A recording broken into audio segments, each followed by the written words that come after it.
a song like that? Recording in progress. Fantastic. Good evening. We will call the June 8th ACSD board meeting to order. It is 6 p.m. and we have a quorum. We'll start by doing introductions. Ron, let's start with you. Ron Meckler. Robin Stadel. Ella Whelan Waste. James Clark. Ann Mason. Jess Venable Novak.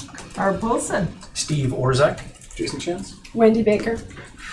And who do we got? Oh, Laura.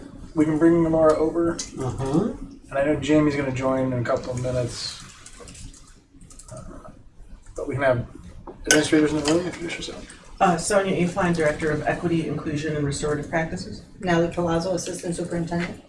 Courtney Cron, Director of Teaching and Learning. Matt Parenti, Director of Finance and Operations. Great. Now we'll go online. Laura, you want to introduce yourself? Laura Herthian. Excellent. Next item on the agenda is the motion to adopt the agenda as warned. I move to adopt the agenda as warned. Great. Is there any discussion, any modifications to the agenda that need to be made? All right, hearing none, we'll vote on the question. All those in favor of the motion, please indicate by saying aye. Aye. All those opposed? Any abstentions? All right, ayes have it. That takes us to our first public comment period. There's no public in the room yet. Anybody on Zoom? Look like it. All right, so moving on.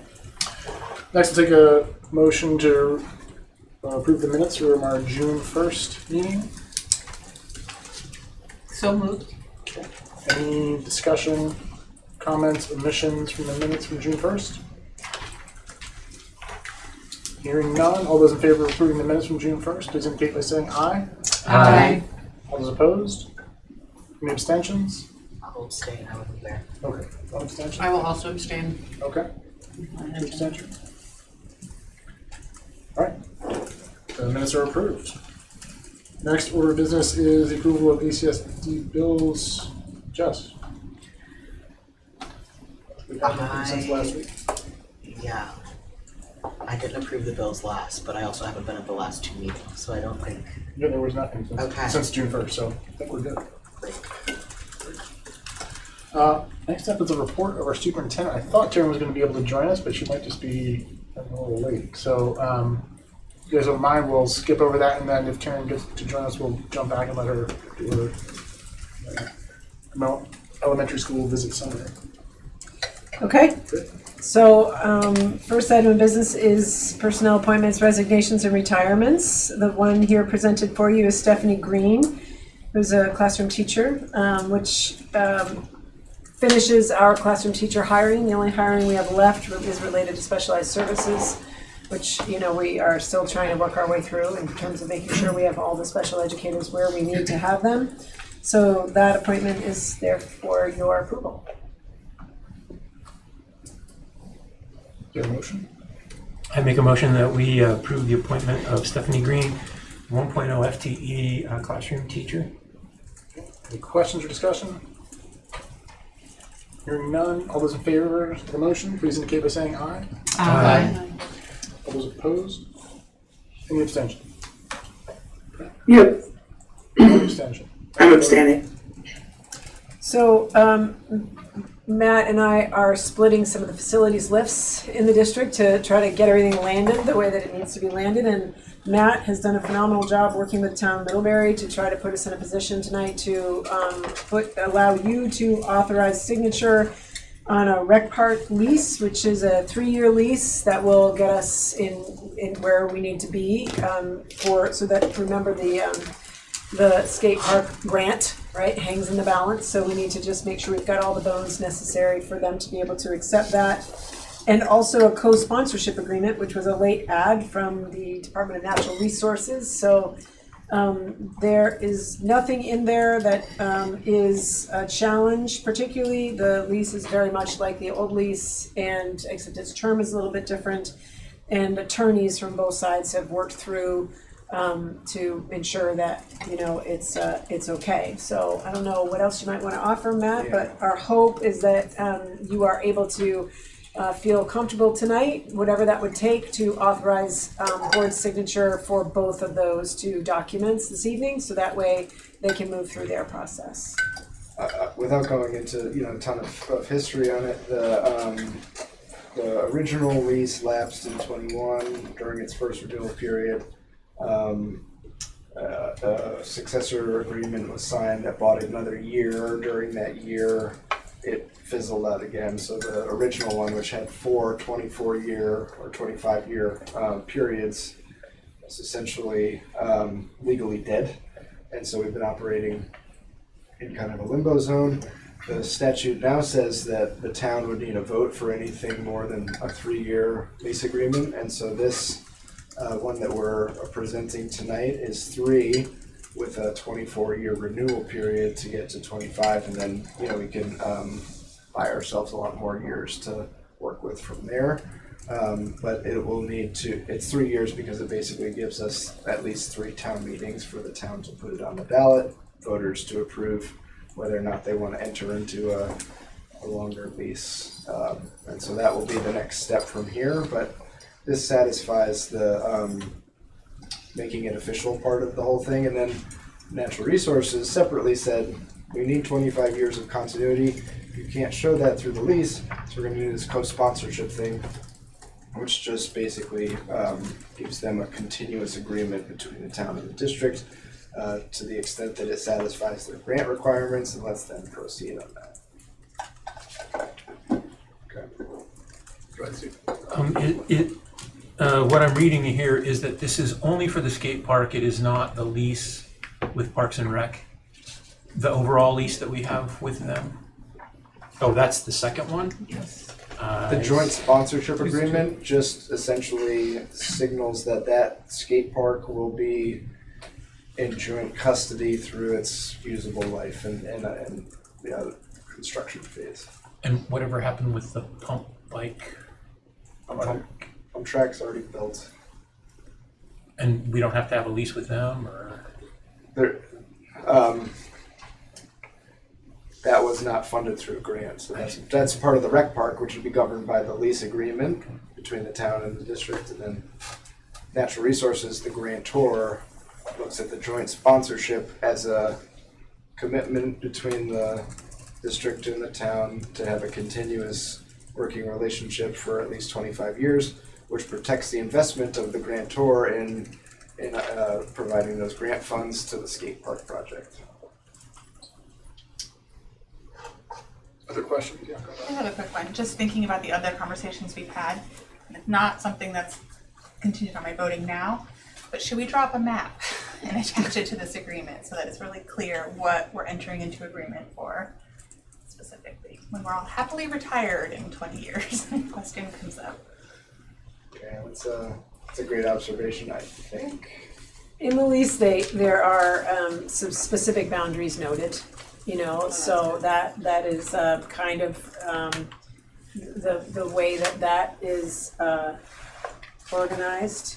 The town also has a new survey map because as part of this, they had to have the land surveyed, and so I think the plan is to attach that map to the whole packet so that it becomes part of the materials, probably as an appendix when they go on file, so that you can match the complexity or the latitude longitudes of the lease agreement to some actual physical.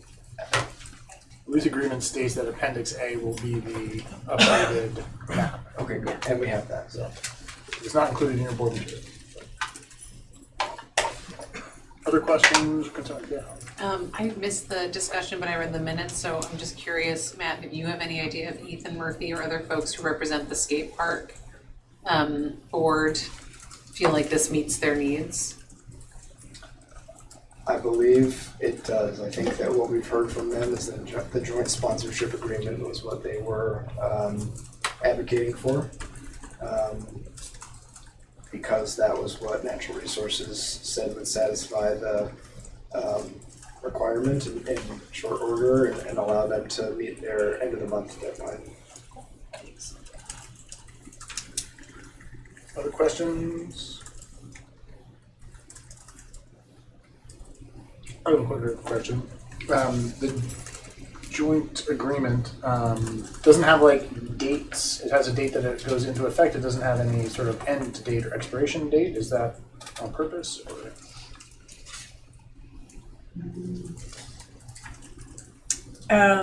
Yes, because it's meant to be a long-term agreement and it will point back to any lease agreements that are mentioned in it, so, yes. It's, the intent of it is that we're in this together as long as we're in a leaser agreement, which is, because we don't have that 25-year piece, we just need to state now. Okay. Yeah. Yeah. So, Yeah, go ahead, Rob. Matt, thanks for taking, and whoever else who dealt with this, thanks for taking care of that. That sounds like a lot of detail. So well done. Is it worth checking in one last time with the skate park people to make sure that this fits their needs? Yeah, they're good. Okay. In fact, we've done a number of things that are different from what they originally asked based on what they've done for work to ensure that what we brought tonight is what you need. So unless one of those entities changes their mind and tells them something different, then this should take care of it. If it does, then you have the meeting on the 22nd and we will bring you something else then, but at least they've been working alongside Matt in partnership with that, so they're fine. Okay, thank you. I think 3A, Jason, is where you'd find the stipulation at or the acknowledgement of mutual intent to negotiate and execute a formal lease. So the lease sort of becomes the timeline of this agreement once it's activated. What are we targeting now for the blank months on 3A? Well, both things happen tonight, then 0. The timing does really work. I think, at this point, it's which town meeting ballot does it go on, and no reason to expect that the town wouldn't put it on the one for next spring or November, and that would lock down the longer term portion of it. It'll be a 3-year 1 by 1 by 1 until that happens. And ACSD voters have to vote as well, too, or not? Not just the town. Just the town. Good. Before Steve has a second question, is there anyone else who hasn't? I was going to make a motion. Oh, okay. Good. I'd like to make a motion that we authorize the signature of the joint sponsorship agreement between the town of Middlebury and Addison Central School District for the development of the skate park, and that we also authorize the signing of the lease between the Addison Central School District and the town of Middlebury for the lease agreement on the property that's involved. You want to include an individual you'd like to authorize? I would recommend not, actually. Okay. That way you can sign it unless Steve wants to sign it, and so that way there's more flexibility in that. In case somebody can't quite get somewhere, given the timeliness. We have a motion. Is there any other discussion or questions around the motion? Okay, hearing none. Ready for the question? All right, all those in favor of the motion on the floor, please indicate by saying aye. Aye. Aye. Jamie, did you want to jump in there too? All those opposed? That was an aye. Did it not come through? We heard you, Laura. I didn't hear Jamie yet, but that's okay. All those opposed? Any abstentions? Okay, the ayes have it. It's expected that the town is also looking at this tomorrow night? Tomorrow night. Okay. So, Matt, you'll convey that this board's taken this action, and we'll just continue to support everybody to land in the right place at the right time together. Great. Okay. Ready to move on? Let's go. Okay. So there is a goal that an area that you're contemplating relating to student outcomes. And So at your board retreat, we talked about some of the work that's being done relative to establishing a consistent set of stages of student support across the district that will shift the type of data that we're collecting, the cadence of data that we're collecting, and what that looks like on a student outcomes basis. And so I thought it would be wise to just talk with you a little bit about that, so that you may want to have more conversation about what kind of a role makes sense for the board, even at your next meeting in that respect. So there is a presentation that you have in your packets, and if it could magically appear shared on the screen, then that will help the people at home. I don't know who is in charge of that magic, but while those magicians are working, I just want to tell you a little bit of background information about that. We are required by both federal and state law to have what is referred to, and it came out of federal law, as a multi-tiered system of supports. So that means that students need to be getting support at lots of different times, and support that is of many different levels of intensity. And that's often referred to as tiers of support. So the classroom might be considered the first tier, and then if students are having interventions that are maybe of a boosting nature, that's another tier, and so on and so forth. Vermont law allows and really forces districts, which is both wonderful and hard, to devise their own system in terms of what that looks like. So every district does not have the same system. And that law is Act 173 that most explicitly spoke to that, which was passed in 2018. So enter a change in the Director of Student Services, the COVID beginning, move to IB, right? So superintendent changeovers, and it was clear, actually thanks to Sonia's good work when she came on, that we across the district do not have the same criteria for when interventions start and when they stop. How are we measuring that? What does that look like? So when she's assessing, all right, does every student have an equitable opportunity for the same supports at the same time, regardless of what school they're in or what challenge they're facing? I think the rousing answer that she got as she spoke to folks across the district that are closest to that work was, that's just not where we are. It's not where we've gotten so far. Doesn't mean that the schools don't have good things that they're doing, but we don't have something that feels coherent, so that if a student is in one school and moved to another school, they would have the same system in place that parents would understand, that kids would be able to navigate, that would translate. It would be that each school would have to start all over again. And each school was kind of making up what would work best for them, which is not what the law specifies as our responsibility.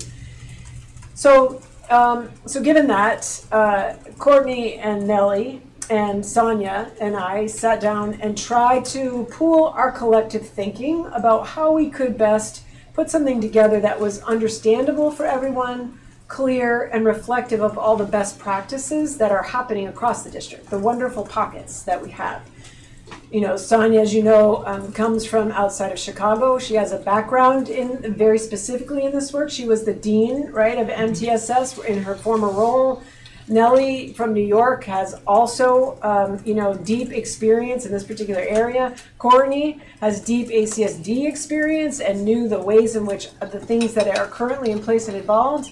And mine is more from a school improvement perspective nationally, and then also long Vermont history of this work. We actually started with Act 230 in about 1994. So together, we thought, well, this will be no problem. We'll come together, we'll say, this is kind of what we're understanding, and then we'll move forward. And that proved to be challenging. We all had very different and very passionate approaches to this topic about how we are going to provide equitable supports to kids. So this is the goal of access, so that we know that every kiddo has access to the same supports and also student success. So that, students aren't missing first instruction in order to have catch-up boosts, if you will, so that, that's a hole it's hard to dig out of as you keep going. And also that students are getting the right supports at the right time, and that we're measuring whether or not they're making a difference. So I'm just gonna, there are a few stages, I'm gonna walk you through it, and these folks they have specific stages that they're working through as we're preparing for next year and helping schools to roll this out in the way that works best for the schools, because every school has sort of a different number of staff, different number of students, different needs, and we've left room for it to look a little different. So I'm just going to invite Courtney, Nellie, and Sonia to jump in as it relates to their stage, and maybe turn to you just in terms of, is there anything you want to add about this? The way that we came to agreement was to say, all right, let's think of a child. And what do we want every child to experience in their first classroom? That is a rich experience. You know that we have the shared understanding of high quality learning, so we've kind of identified what that looks like already. What do we want this child to experience? So that's stage one.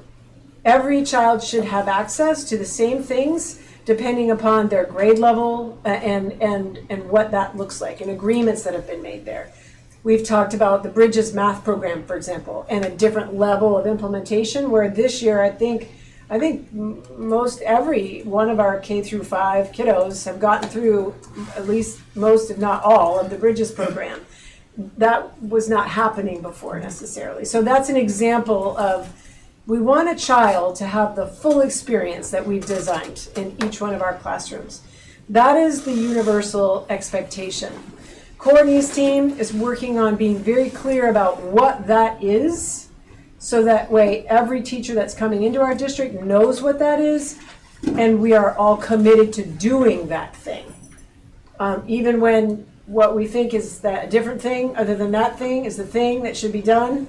So Courtney will be running curriculum review committees next year, so that where there are problems and disagreements, the agreement is do what it is that is the expectation, come together, review the expectation, and determine if a change can be made that is helpful for everybody to be able to move ahead. So that's stage one. If our student is not achieving evidence of grade level expectations in stage one that are within developmental considerations, right? We said, well, what do we want next for our student? And what we wanted next was for her teacher to have a way to say, what else could I try? What else might work? And that brings us to stage two. And Matt, or whomever it is that's making magic there, you can keep rolling, because these next stages, that's perfect, Matt. So these next stages each have their own bullet, which might help you with questions or things that you might want to ask. So stage two is something that is instrumentally important. It's what this district has really been very committed to over time. And it is where a teacher can come and say, here is the challenge I'm facing with a group of students or with a single student, and I need help, either on a social emotional level for the students, I suppose also the teacher in terms of what he or she might be feeling, but also math, literacy, whatever it is, they have a place to go.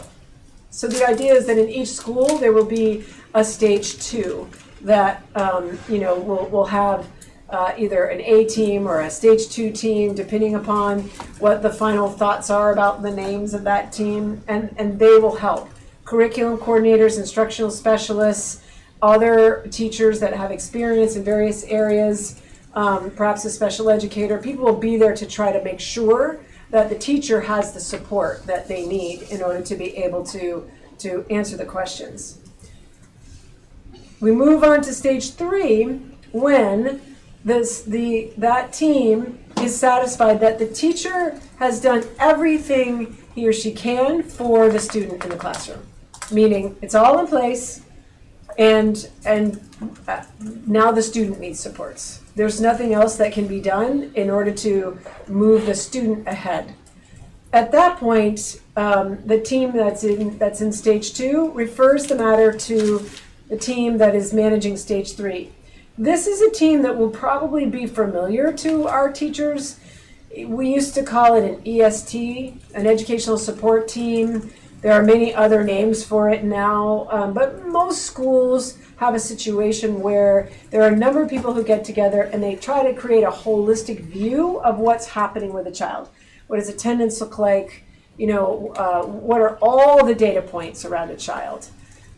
Sonia will be sort of supporting and thinking about this particular stage and these teams, which are going to benefit greatly from the work Nellie is leading this summer in terms of our switch to Open Architects, which is a data platform that will allow us to see all the things that are happening for a student at the same time, which right now is not available in the current software that we're using, so that a more comprehensive look can be generated. That team has the ability to recommend a schedule change for a student or an additional support that needs to be put in place. They also could recommend additional, sort of some diagnostics, if you will, that could be called in. So they would have at their disposal other contracting services that we might be able to bring in to take a look at what's happening in the case that's progressed to this place. After that, there's presumably a plan for how we know that it's going to be successful. Sonia's working on what is entrance criteria and exit criteria as we go, relating to those pieces so that tends to be clear. If that's not working after the amount of time that relates to the types of interventions that are needed, then that team says, okay, I wonder if our student is living with a disability, and maybe what we need to try is that. That is a method that's also called response to intervention, which is part of federal law in terms of ensuring that we're not over-identifying students who have not had the opportunity for an intervention before they've gone right straight to a referral for special education. Moving to next year, the only team that will be able, go ahead, Matt, the only team that will be available to refer internally for a special education evaluation is that stage 3 team. Right now, those referrals can come from anywhere, any teacher at any time, or any, and sometimes, often, they go through the principal, but not always, So we have a tremendous load relative to our evaluation team there, and sometimes those are students that have not had the opportunity for interventions, that they should be afforded, by federal law. So stage 4, we enter the evaluation team. This team builds on the good work that Nellie and her team have done this year with a single referral, and that is now more robust because they have the whole data set that's following the student. And they will commence the evaluation process that is required as long as the parent is on board with that, because we've got parent engagement certainly at stage 3 and then as required at stage 4 to determine is a disability in place. If it is, then a student will move on to stage 5, which is the IEP team, and the IEP team takes over what that programming is. That's the only team that will be allowed to modify the curriculum standards. So if necessary, sometimes, the goals of a student might not reflect grade level work right away based on, where they are. If an older student is reading at a 3rd grade level, they may need to have adaptations or modifications in terms of literacy programming that reflect that in some ways. We call that a modification of the curriculum. That doesn't always happen relative to plans for students living with disabilities, but it can. That's the only team that's able to do that. Classroom teachers or others are not able to adjust access to grade level curriculum and instruction on their own. the only way that can be done is through the evaluation process. They can accommodate, and there are lots of ways to get to a certain point, and that's normal teacher practice. And at stage 3, they can boost skills that a student is gaining, but the modification, if it's to take place, can only take place at an IEP meeting if it's necessary. So if you keep going, Matt, you can see sort of those 4 main stages, and then the 5th one on the bottom that relates to the IEP recapped here. The expectation for next year is that we are building the bones of supports that will help at each stage, and that we're doing 2 things. One, we are not referring for special education evaluation unless it goes through that stage 3 team.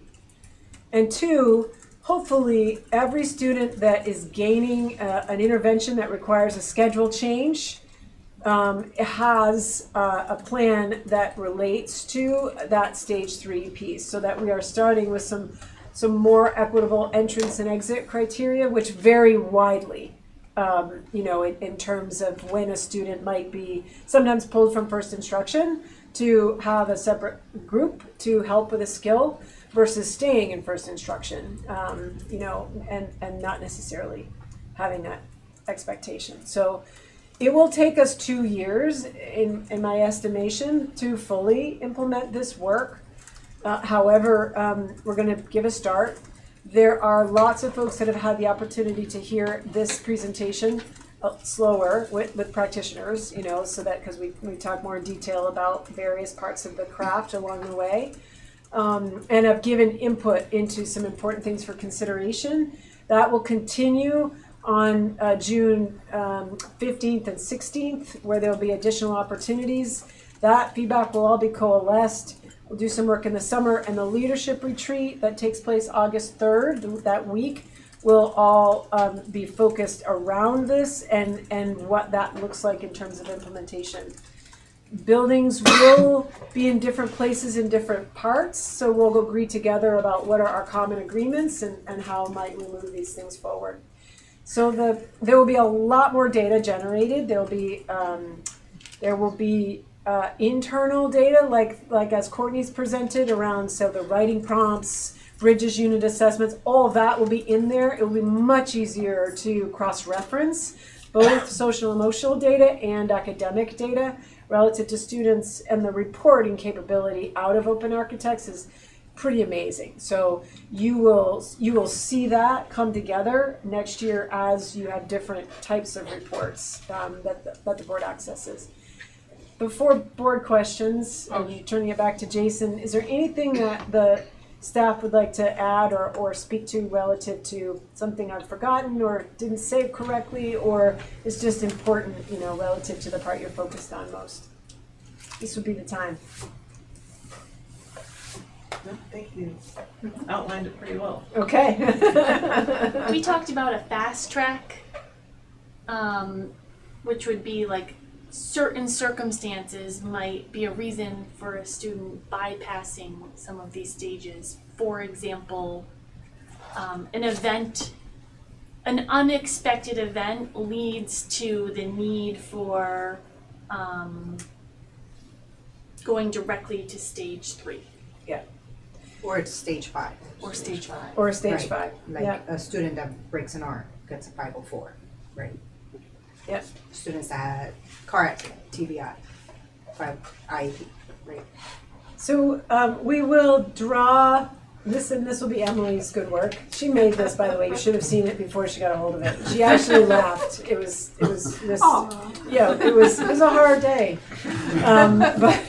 But so she will draw so that you can go up and then over the top, in terms of a fast tracking, and then Nellie will be the the person that you will manage that fast tracking to make sure that there's no one that's not getting what they need in that system as it's built.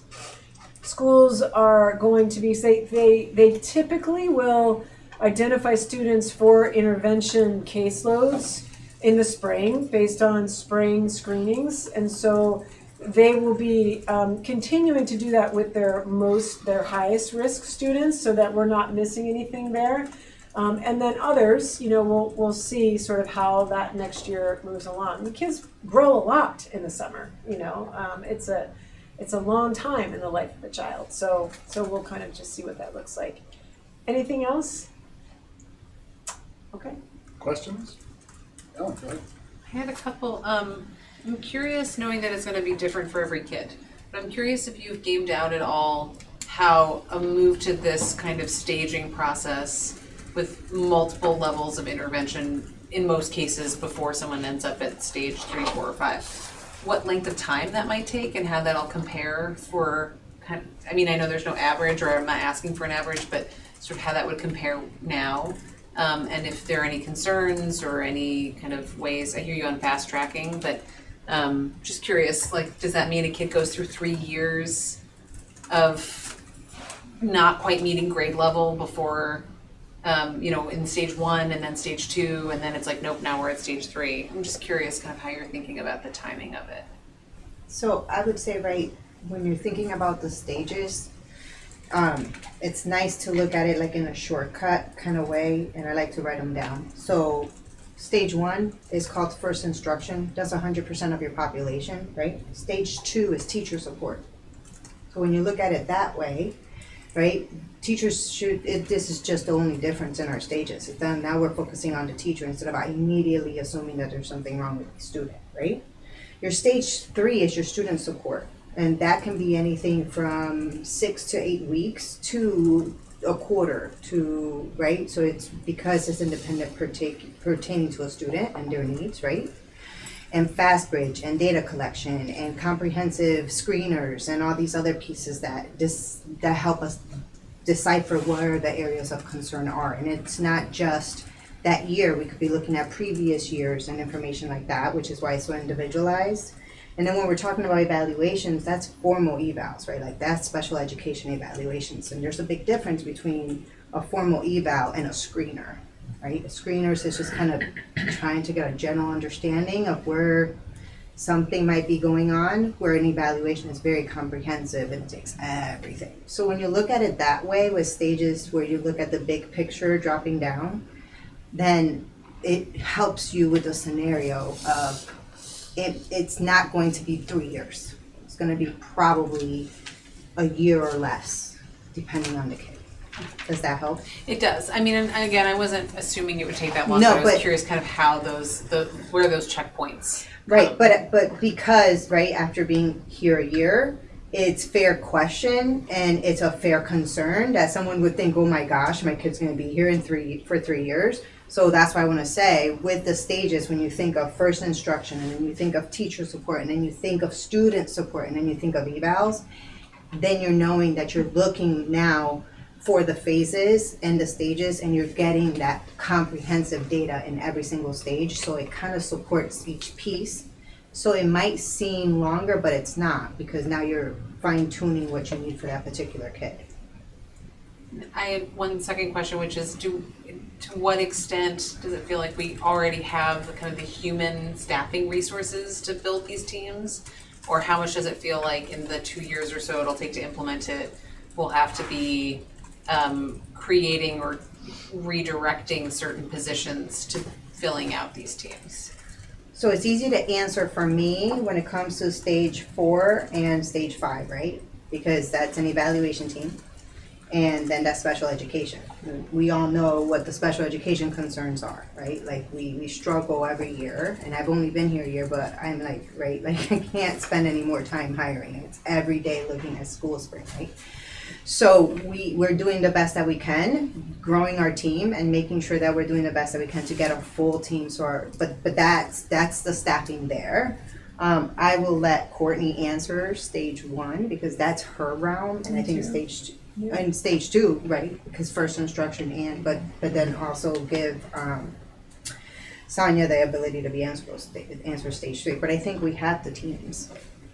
Yeah, I think where there might be some question is stage 2, and we've talked at our district leadership council meeting about how people can wear different hats. So if you think of a school like Weybridge, they might have an interventionist, and at some meetings they do have an interventionist, and at some meetings that person might have that interventionist hat on, and they might then come to a stage 2 meeting with a stage 2 team member hat on. So what are the ways one person can play multiple roles in a building if needed?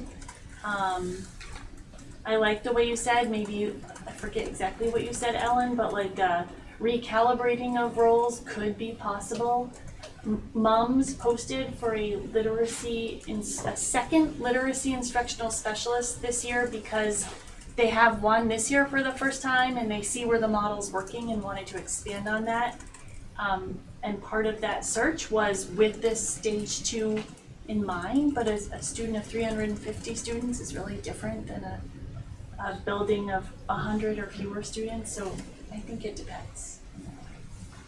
It also depends on, some things are fairly common, right? Like, one of the conversations that is common K through 12 is how do we ensure that kids are doing work independently? So they're meeting the standard independently, whatever the standard is, as opposed to in a scaffolded way that is not necessarily independent. So there are ways to think about that that will impact all teachers in all grades, so that it isn't necessarily teacher by teacher. In our school, you will see something called depths of knowledge, which is you'll hear lots more about, and we'll be talking on mass about next year about ways to add complexity to a task. So that way, that's something that all of our teachers are going to be thinking about and supporting each other to do. So some of the things might be related to specific. I'm trying to figure out how to do the math program, and so an instructional specialist might be helping them around doing that. And then others are really moving students from an inconsistent level to a consistent level, which we might all be talking about. So it just depends on what's in the way and what that looks like. I sort of picture like a Grey's Anatomy episode where you're calling the right people into the room to troubleshoot. I don't want to say problem solve, and it's not a good analogy because there might not be a diagnosis needed, but who are the right people who might have creative ideas about what might I try next, and who might be able to go in the classroom and take data about what they're noticing about what's working, so that together people are generating ideas and it doesn't feel like the weight is on one person. Let's see. So I have a couple of questions that might seem like they're volume questions. My understanding was MTSS is based on the idea that it's 80-20 model. But the performance data that we've seen is 40-60. 60% of our students are not meeting requirements, and so by this model, wouldn't they qualify for that intervention or for the interventions? And could you reconcile that for me a little bit? Because if this is based on MTSS, sounds like we're handling bigger numbers than MTSS is kind of thought of. My second question about volume kind of dovetails on what Ellen was saying, is if you're having teachers fill multiple roles and you're having staff kind of be interchangeable, when is that happening? Because if these are classroom teachers, they're already pretty slammed about prep and time. So it's a great model. Where do the teachers get the extra time to do it? How is that going to be built into their day or schedule or life? Because we already asked them to do quite a bit. So I can take some of that. Well, I was just gonna say, so in stage 2, when the teachers get in support, some of the work in stage 3 can actually be done in the classroom, and the students don't have to be pulled. And so they don't really need additional time as much as they need the training and support to be able to support the student in their normal setting without taking them away. So I don't know that it would really impact their time in the way that you're thinking. There's a way to build out support for them so that they can do their job more effectively. Does that make sense? I do think, Steve, that there will be more learning for teachers. Okay. There will be more learning of specific literacy strategies, specific math strategies, because the Stage 3 team will have access to a wider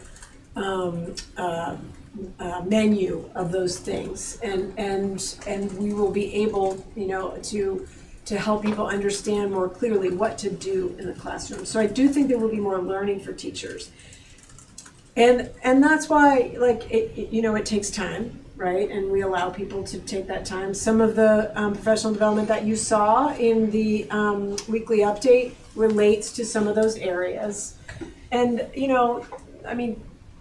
teachers want to be successful, right? They want students to achieve where they want them to go. And just like the instructional specialist model that we have this year, when the resources are there, then we've found job embedded ways to try to provide some of that help. And we'll just have to continue to be in partnership with schools around what are you seeing, what do we need, and how do we maximize everybody's time to do that. We already offer a number of MOUs around, extra time developing pieces, extra committees to think about that.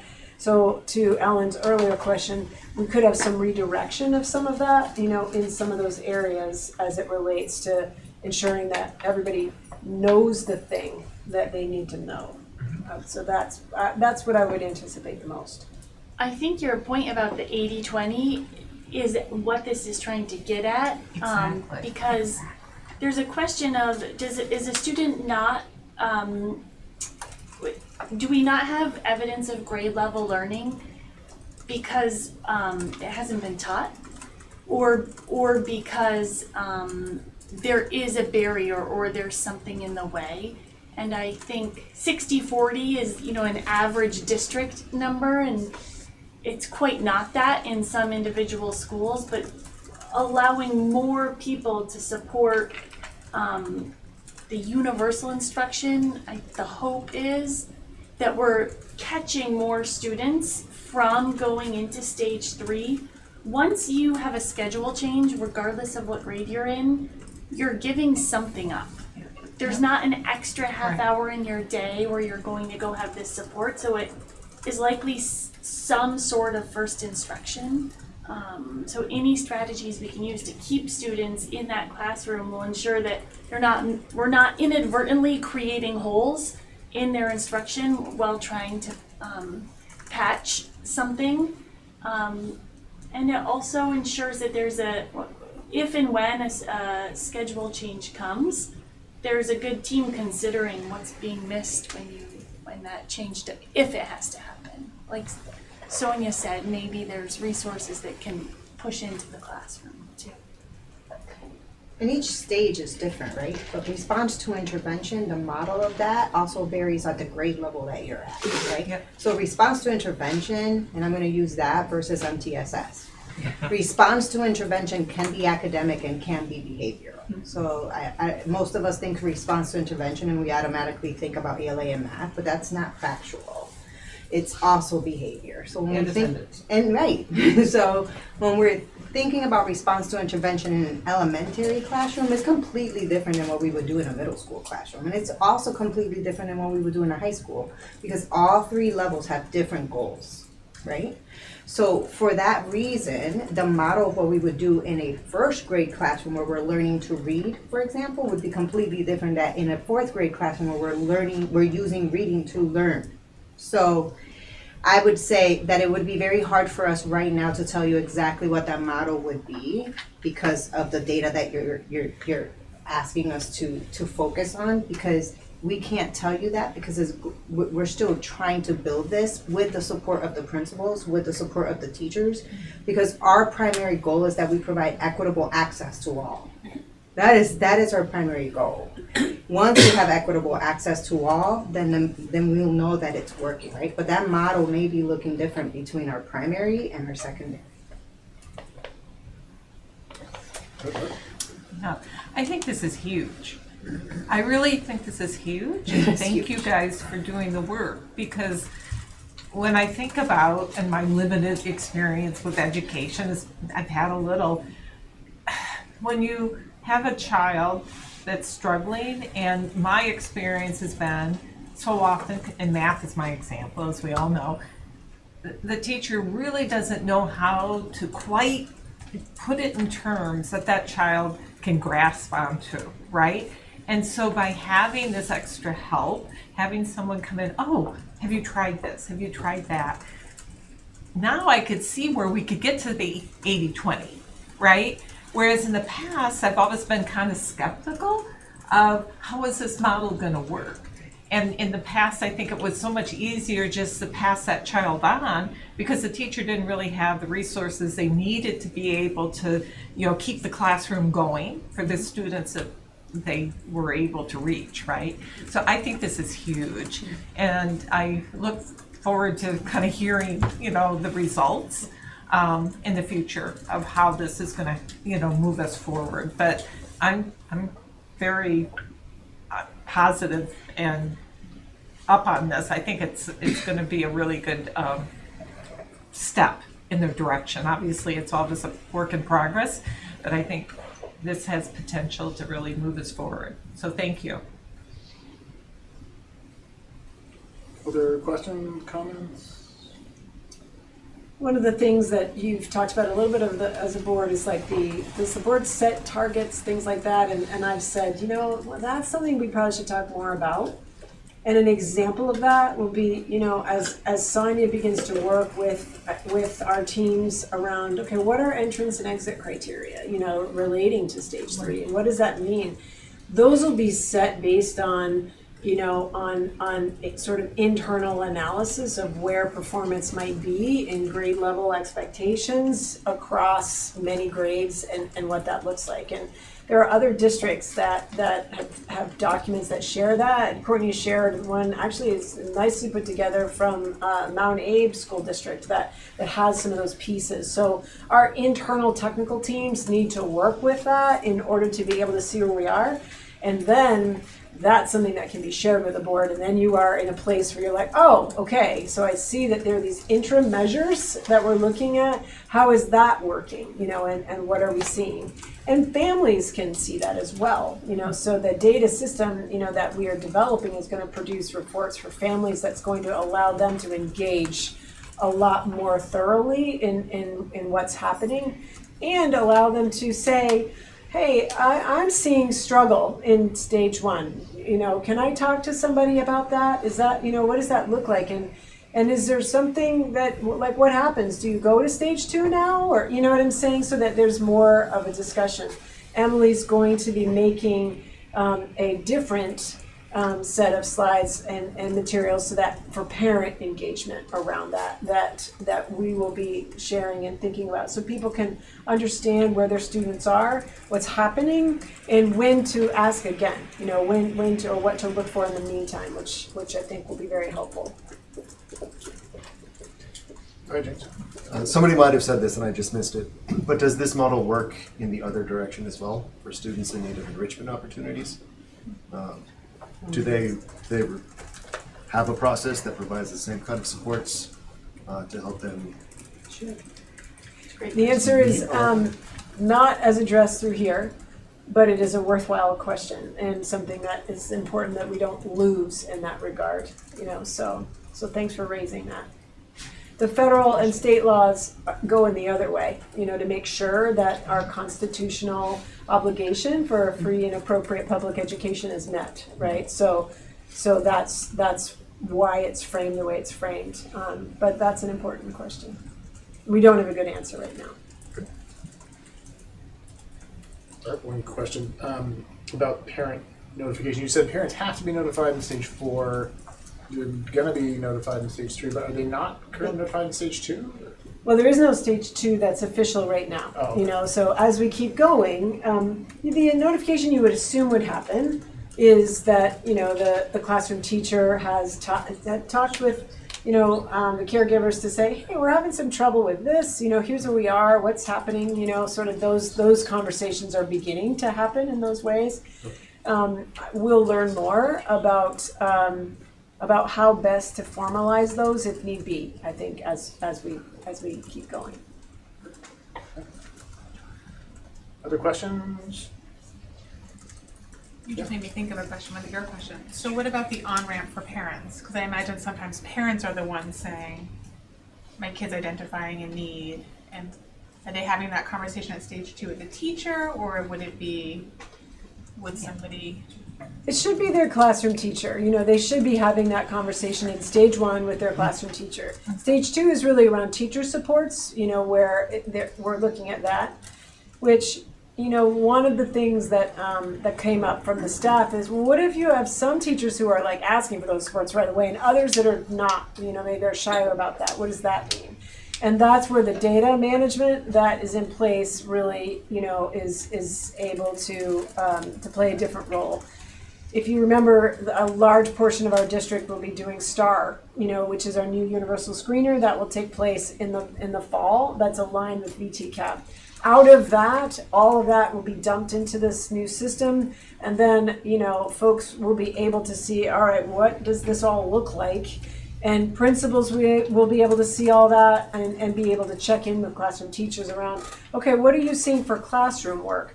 If you remember when we talked about some of the academic challenges in Shoreham and Bridport and how best to solve those, there was concern about relying only on a VTCAP score. And so we looked hard for evidence that it came from the classroom that related to that work, and then how is that changing?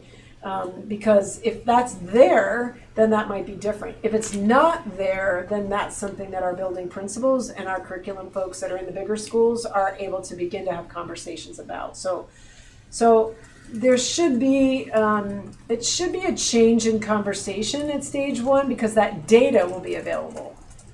When Courtney gave her presentations around writing and math, there were a lot of teachers that watched those presentations, and some of them said, hey, can I get that data for my students? What does that look like? And our system as it is right now means that our data manager, Owen, has to create the report, right? But where we're going, that Nellie is leading us, yes, you log in and you just see it, it's all right there. Which if you give teachers the tools, back to your point, right?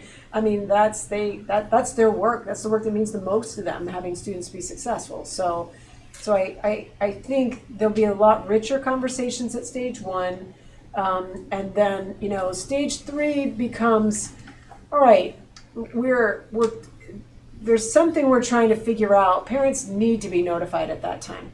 Current state Vermont law requires that our most at-risk students are notified, not everybody that might be benefiting from a booster, right? So now that's going to bring in a lot more parents at that stage that are going to be brought into conversation about what it might be taking place. There's no formal way to do that now, so it's a bit uneven across the district. Sometimes that happens right away, but then other times not at all. So that's food for thought. Ron, go ahead. Yeah, I'm not really sure how to formulate this, so forgive me if I'm inelegant in doing so, but I guess I'm wondering, and the word that comes to mind is stigma, but what I'm really thinking about is like how the idea of extra help is introduced in the classroom, and if that's how this plan is kind of trying to make that happen, and what the vibes will be around, okay, this group of students is going to step in here with some support.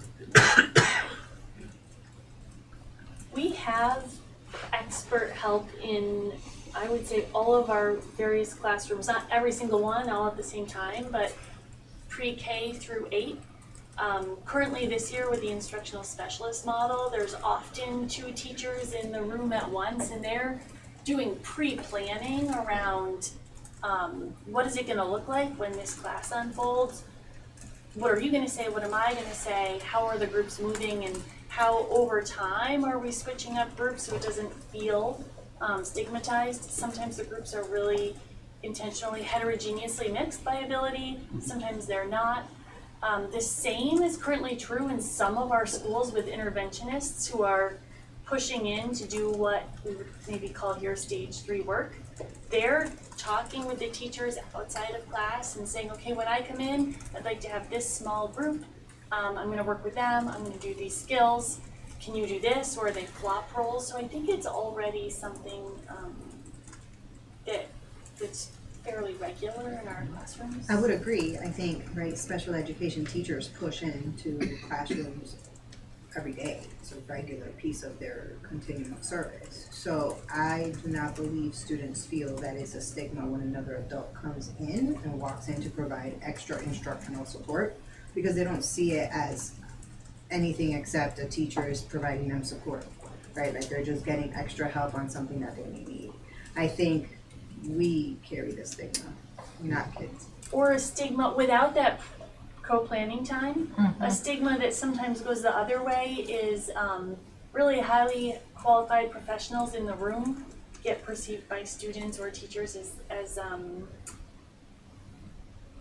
educational support personnel, which is also a really important group of people, but sometimes that pre-planning is crucial for figuring out what is the game plan in the classroom. Right. For effective instruction, that's really what we're trying to work on, is effective instruction. Also, you know, one of the parts of the shared understanding of high quality learning is productive struggle. And I think I brought you a button from Bridport, we do hard things, right? So that is becoming more of a discussion point, and so having supports show up in order to support that is becoming more of a regular conversation point, because everybody needs help with something at some point. So you might be, you know, sort of a whiz over here, and then you know you're in productive struggle over here today, and you weren't yesterday, but you are today. So hopefully that will become more of a thought. It's not the bluebirds and sparrows, and if you're a sparrow, you're always a sparrow, you're never a bluebird, and if you're a bluebird, you've been caught dead being a sparrow, which is the old way of thinking about that. That is not what our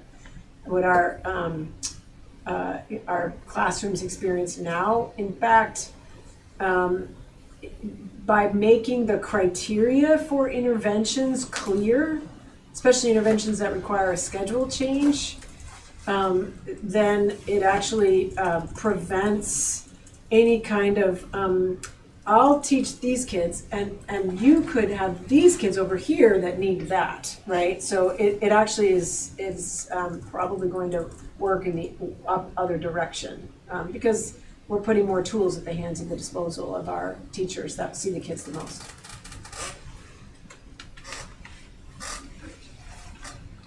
Well, unless there's any other burning questions in the interest of time, I think we should probably carry on. So thank you all for putting this together. Great.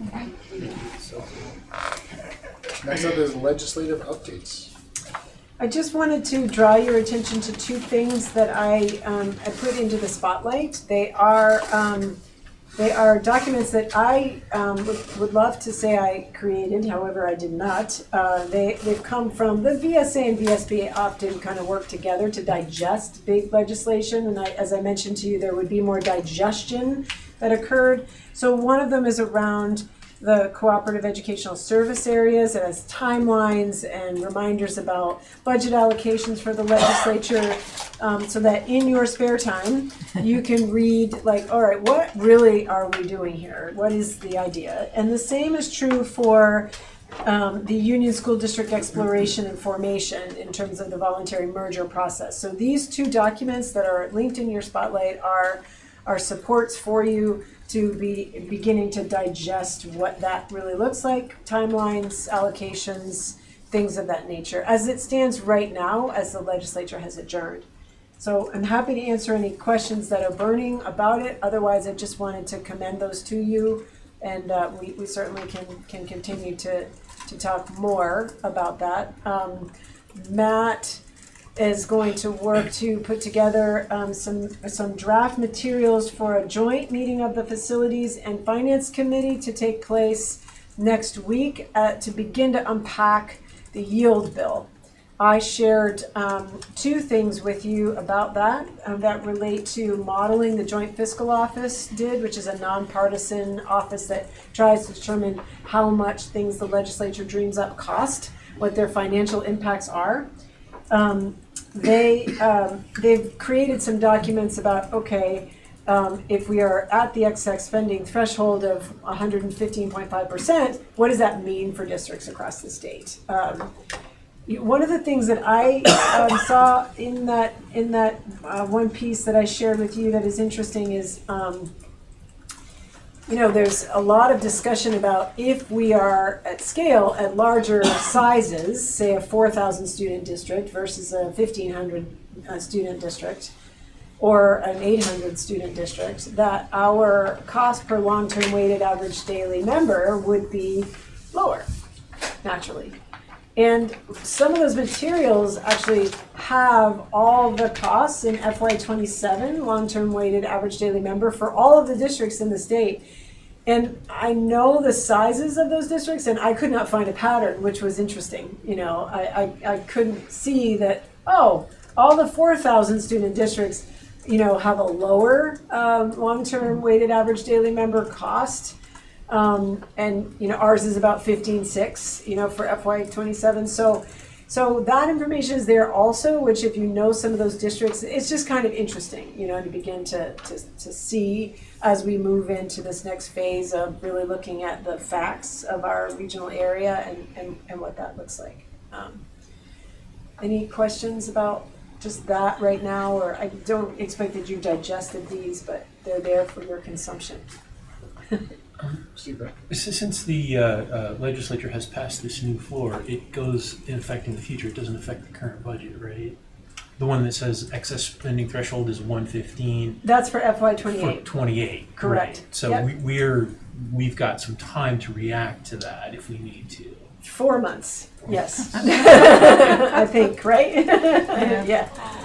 Yeah. Well, yeah. We'll look at it next week. Yeah. Yep. Exactly. So we're working our way through that. Yeah. And there are some things that we are waiting on, like guidance relative to capital reserves and their use, right? Things like that. So there are other things that are in rulemaking that we're not clear about. And of course, the governor needs to sign this, right? It needs to be prepared and signed. And then, then it becomes law, which it has not yet. So it's the process question. Further questions? All right, seeing none. Other? I don't have another, except that we really just had a wonderful afternoon with teachers from Salisbury, Shoreham, and Bridport together, and some board members. Thank you very much for taking the time to just attend, where we were just able to celebrate the unique year that employees in those buildings have had, where they've been thinking about big changes or feeling the impact of big changes in their school communities. And they had some nice reflections to share that we will continue to pass along to the Mount Aid district, as we're talking about, like, what does it feel like when you combine learning environments? What do you have to think about? What does that mean?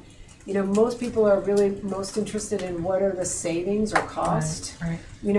However, the experience itself and what that looks like is something that is also really important to discuss and talk about. And so just hats off to teams in those 3 schools that have done really, they've also carried that in addition to the other things, that just are part of the job. And it was really nice that we had some board members that were just able to come and listen and be present for them and say a few words. And that means a lot. And so I just wanted to make you aware of that. That's it. Next up on the agenda is the report of the board chair, which I will do. I forgot when Tara was going to do her student rep report, I was going to read a statement from Nava, but since we skipped that, I skipped Nava's statement. So I'm going to read a brief statement from Nava. She gives you all her thanks. Dear ACSD School Board, first off, I want to say thank you so much for the opportunity to have participated in these school board meetings over the past 2 years. When I first started attending the school board meetings, I often felt confused and unsure as to what I could do to make a change. However, by sitting through meetings, I began to truly understand the hard work that goes into the decisions that impact our everyday lives. Seeing the thought and care put towards improving student well-being was so meaningful, and over time I realized my role in sharing student voice and opinion. I'm grateful to the board for hearing the student voices and welcoming difficult conversations. I've learned so much about diplomacy and leadership in this position. Thank you for showing me respect, patience, and support as I grew in this role.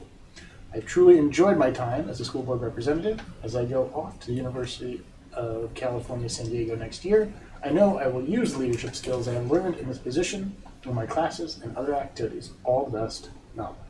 Oh, that's sweet. And it was lovely to see Nava walk across the stage Yes. at graduation on Saturday. Yeah. So the next thing we are going to discuss is in your packet, early in the packet, you've got some draft board goals that came out of our retreat and our discussion. Let's see if I can help you find looks like it's page 9 of your packet. There are 3 goals, one around community engagement for capital improvement, one around student academic progress and well-being, and one around review of recent board actions. So I'm hoping you all have had a chance to glance at those and would welcome your feedback at this point. We just want to know if this is like way off base. This is our first stab at synthesizing the data from the retreat to coalesce around something we could agree upon. I had some homework that I did not do to help provide some language, but I did do a little bit of thinking that that might help a bit. The last read-through of the first goal that you had some sadness around it, given the latest legislation and our likely inability to be able to put a bond within the excess spending threshold, although more from Matt about that soon. But I wonder if you were to add bond and or capital reserves to that goal, if that doesn't open that door to making it much more relevant, because you know, you will have to determine how best to use your capital reserves, and you could use capital reserves to make it possible for Cornwall and Weybridge to come together in one building according to the pricing that you have. You could use capital reserves to take care of some of the projects that are on there. You know, so I think the idea of involving, those are just a couple of examples, the idea of involving the public in this conversation and determining what that might look like might not all be lost, you know, in terms of how do we use the resources that we have to be able to move ahead. You could use some of your capital reserves to offset some of the appropriate facilities expenses that are in currently our operating budget, so that you are able to make more room there. So I think there perhaps are some conversations there that could be helpful.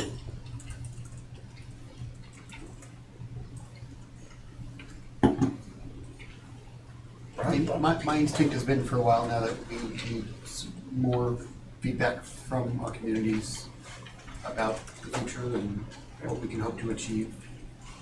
That's kind of been my inkling in this process, that we should look at number 1 as well. Okay. So as you look at the draft for goal 1, is that aligned with what your inclination is?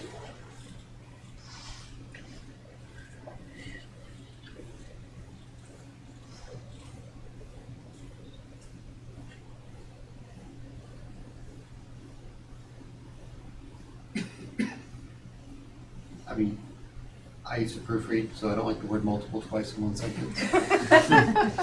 Noted. Multiples.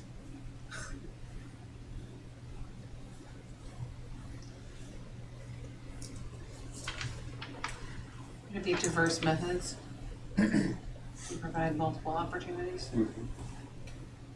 Well, then there's 2 diverses. So can't do that.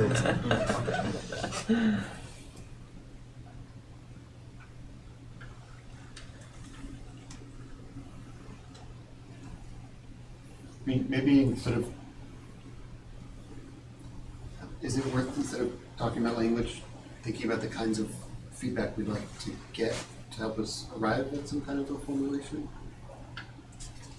Are you talking about the goals, the structure of the goal, or are you talking about the actual work of community feedback around Well, the actual facilities? feedback we'd be getting, yeah. Oh, okay.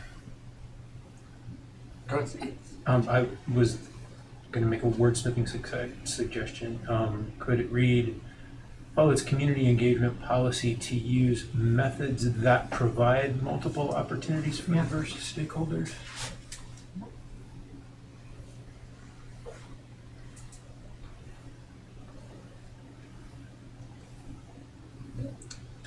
I guess, Ron, my follow-up question to you then is like, without actually knowing the scope, right, is this going to be like some small facilities improvements, or is there a bigger chunk of work we could do that would probably impact the size of the engagement we want to, you know, engage in?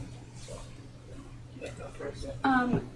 I just want to highlight a conversation that I feel like we had last week about this, which is that my recollection is we were talking about how we don't need to have 3 goals, and we were talking about the benefit potentially of choosing just 1 or 2 of these goals, because just because we don't choose one of these goals doesn't mean we cannot also involve community engagement in capital planning. But I think there was some talk of paring down this list, maybe just choosing our top 1 or 2, given the many changes that are coming and all the like the merger and the CESAs and everything.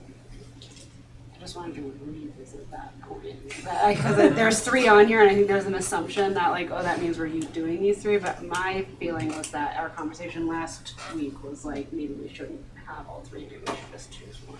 I don't know if other people felt that way too. No, I would agree with Ann, and I would say that of the 3 that I'm looking at, that seems to be the one that's on the bubble for me, because number one is more on the bubble than student academic progress and reviewing what we've done.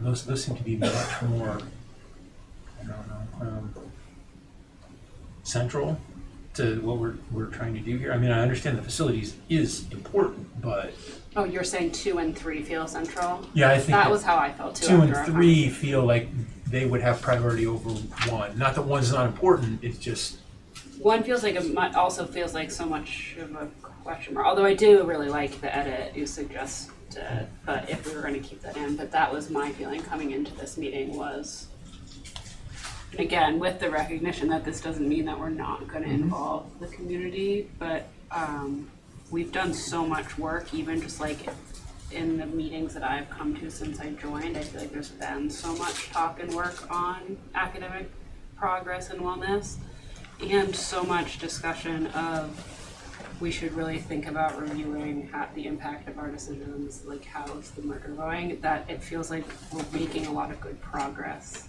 on those goals already, which feels good, and we have like a more concrete sense of what those look like. That's my thought. So I am neutral on this partly because I wasn't at the last meeting, but I can see both sides. One is that goal 1 is that we'll follow our own policy, which, you know, arguably we should be doing anyway. I also think there might be value in emphasizing it for ourselves, but I don't know, that's kind of lip service, again, to just following the rules that we make for our own community engagement. So. Yeah, I think part of it too is if we're doing like a larger bond initiative, like that's going to take the finance committee, it's going to take the facilities committee, it's going to take, you know, communications and engagement committee. Like there's a lot of work across multiple committees. So if it's not a goal, then like, you know, are we really going to devote the time and energy? Yeah, I'm looking at 1 right now. What kind of has popped into my head is maybe we should take a look at the charge for the C&E committee and make sure some of these words are really just part of the charge, right? It's, you know, when directed by maybe the facilities committee or something like that. And I like, bond requests and or capital reserves. And really, it's really should be part of both committees really to be identifying, well, when do we need additional community engagement and handing it off to the C&E committee. It's part of the normal workflow instead of having a specific goal, right? And I agree. It seems to me that 2 and 3 kind of bubble to the top in my mind as areas that we really should be focused. And I think we're well on our way with 2 of the work that the team is doing. It's really bringing the board up to date and up to speed as what's going on. And so then it's kind of like 3, we've made these decisions, and are they good? Are they bad? Have they done what we intended them to do? Which was why it was really interesting going and hearing the teachers this afternoon. And it was like, yeah, it was tough, but the kids are doing okay, and really getting that feedback, right, is really important. So I'm almost weighing at 3, because what we do is make these decisions, right? And the team is doing a lot of the student academic progress and wellness, the administrative team, and getting obviously the feedback on it. One a worry I have is that particularly Matt and I, we have through this last legislative biennium have really tried to work to stay ahead of whatever the things are, right? So that we understand how things might be evolving, their potential impact on this district and these kids, and we are advising you and our community as such, so that when and if there are moments of advocacy or of choice, we are well positioned. If you are not gaining clarity from your community about directions that people generally support and wish to go on, I worry that I can't gain that without you, and that if there is something that is coming down, that that we really need to be sure how our community feels about the $4-point-something million that we have in an account somewhere. If we don't know, I worry that puts us at a disadvantage, and I just need to place that in front of you and let you do what you feel is best with that. But that's a worry I have, and so because I feel like it's our job to try to make sure that we still stay ahead of things that happen, and we know the minds of our community in that process. You're referring to the first goal there, like getting feedback from the community about Yeah. what to do with that. Yeah. I do think that making that language changes my feeling about the discussion we had last week. In what way? Just that last week, my feeling about the discussion was like, well, we're probably not gonna be able to do a bond, so well, never mind. That was my takeaway from that. Yeah, I agree with everything you just said, and I wonder if we maybe need to decouple the communication piece from that specific topic and have it be more of its own goal attached to any of the topics we're addressing. It was in our top 3 specifically that we are incorporating the community input into the vision and goals of the school systems. It wasn't just communicating around dollars. It was about communicating about all of the things. So maybe it should be its own goal, because it was one of our top 3 topics that we wanted to focus on in the survey. Which also, I'm sorry, Jason, but in a year, right, it's in something at some point, presumably, unless something happens we don't expect, people in our communities that we currently serve will have to vote about whether a change is made or not made. So what is interesting about your point, Robin, is that I think the more we're talking about, look, this is where we are, this is how we're doing, this is what it's like to be here, this is how our district operates, this is what this looks like. These are the potential for changes and shifts. This is what that might mean or might not mean, and these are our resources and this is what that looks like. It just pulls more people into the conversation so that whatever twists and turns are taken, people feel like they at least know what questions to ask. They feel more informed about something that perhaps they might be asked to vote on if that is the result of all things, which I think is maybe an extension of a little bit of what you're saying. I'm a big fan of change management.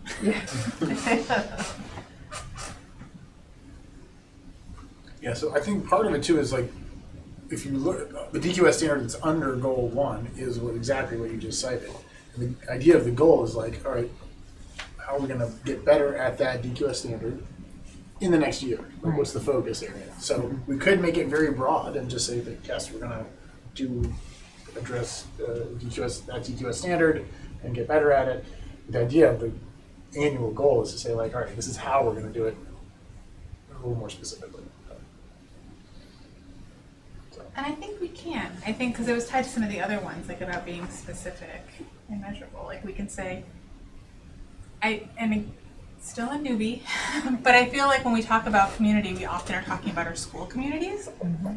But we're sort of, the board is the bridge between the school communities and Addison Central, like all of the voters, all of the folks. And so like that could be a specific way we start addressing communication. It's like, how are we engaging beyond our schools, beyond just our school newsletters, and like really engaging everybody, because there will be votes that include everybody. We want to make sure they're on board and their questions are answered. Mm-hmm.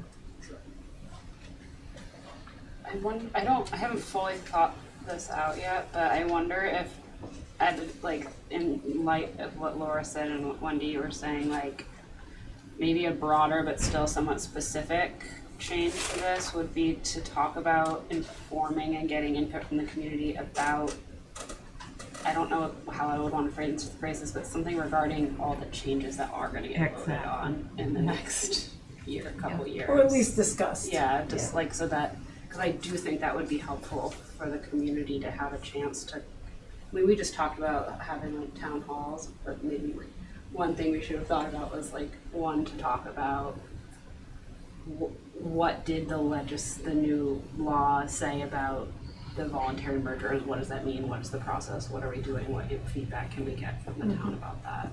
So that when it comes up on the ballot, they're not like, what? Some people will be, but. And you could even be saying maybe all the Friends of groups are invited to meet on this night together to learn about a number of pieces, right? You could think about going about that and differently relative to the type of communication that you're giving as an example, if you think it through. Yeah, and I like that, but expanding it a little further, really taking it beyond the Friends of groups. Yes. Because there's a lot of folks that are sitting out there, like myself, that aren't associated with them, and we're voting, right? And so it's really important to help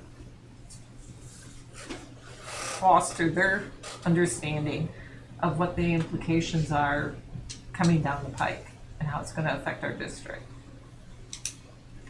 Choices that are within the board's control and those that might Are not be not, which within is the board's important for control. them to know. Yeah.